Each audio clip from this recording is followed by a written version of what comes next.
Not all. There you go. Good evening. Well, last week I was in English class, and we had a huge discussion. Just the whole class, just talking about the words we say and about our tongue. And I was thinking about it, and my teacher, Ms. Frank, she's like, well, I can do a sermon on it, but I really don't think I should. And I was like, well, you know, I have a sermon I'm about to do, and I think I could do it on that. So my sermon is going to be about the tongue. And I was thinking about it. The tongue is a very weird thing. I mean, we use our tongues probably more than we use every other muscle in our body. I mean, we still hardly know about it. I mean, I'm thinking, well, I know my sister uses it a lot.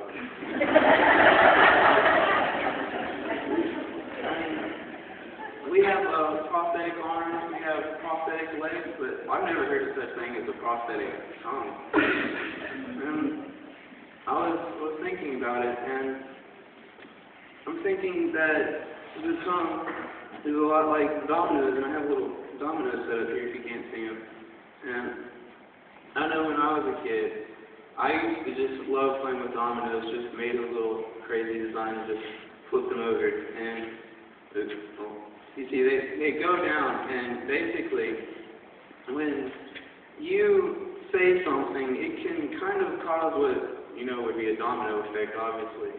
But, I mean, you say something, and then somebody reacts, and it just goes completely downhill. And that's no good. And here's a few proverbs that I was looking up on my computer. Keep your tongue between your teeth. Probably a pretty good idea. And think twice before you speak once. That's English, and it's Irish. I don't put that on there. And keep your tongue a prisoner, and your body will go free. It's the Scottish one. And a long tongue shortens friendship. Basically, if you have a friend and you're just always tearing them down, and you're not saying good, uplifting things, you're not going to have a very good friendship with that person. It's not going to last very long. And I also have this one. Remember, one day you'll answer to God for every word you say. I believe in that very, very strongly. And here's some uses for the tongue, mostly in Psalms and in Proverbs. Actually, this is the only books I looked in for. And I noticed that when I was looking at them, there's more bad than good. And we really need to keep an eye on what we say with our tongue. Because they have a flattering tongue, a soothing tongue, a healing tongue, soft tongue, and praising tongue. And I'm not going to look those up, but you can write this down and look it up later. But they have, I think it's two more. But there's a proud tongue, there's a lying tongue, a deceitful tongue, a perverted tongue, a destructive tongue, a backbiting tongue, and a mischievous and wicked tongue. And we should not have any of the ones on the right being a congregation like the congregation of Jesus. And this is a verse that we talked about in class. Actually, it's the whole chapter. I just summarized it a little bit. It says, when we put bits into the mouth of horses to make them obey us, we can turn the whole animal, or take ships as an example. Although they are so large and are driven by strong winds, they were steered by a very small rudder wherever the pilot wants to go. And likewise, the tongue, which I really like James because he makes a lot of good things. It's just a short book. It's only like 5 chapters. And that's one of my favorite books as well as Romans.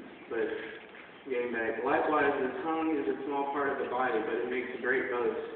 Consider what a great forest is set on fire by a small spark. I mean, we all know Smokey the Bear is like, don't throw a match or whatever out the window while you're driving. And here's the next one. Completely summarize it again. The tongue is also a fire, a world of evil among the parts of the body. It corrupts the whole body, sets the whole course of one's life on fire, and is itself set on fire by hell. All kinds of animals, birds, reptiles, and sea creatures are being tamed. They have been tamed by mankind, but no human can tame the tongue. It is a restless evil full of deadly poison.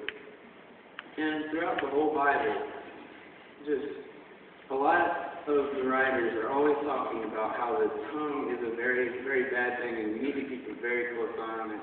It's mentioned to be a snake, it's mentioned to be a double-edged sword. It's just a lot of stuff.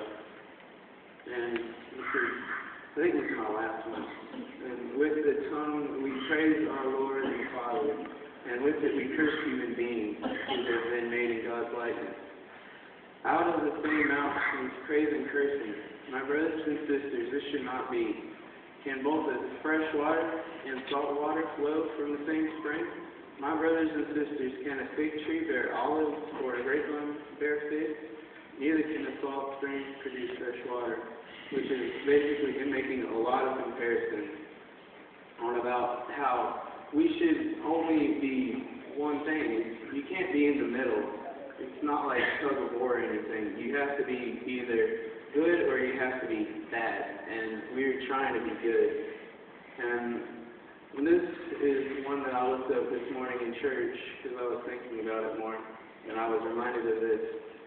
And it's from 1 Corinthians. It says, now we have received not the spirit of the world, but the Spirit who is from God, so that we may know the things freely given to us by God, which things we also speak, not in words taught by human wisdom, but those taught by the Spirit, combining spiritual thoughts with spiritual words. Which is basically what he's saying, is he's reiterating on James.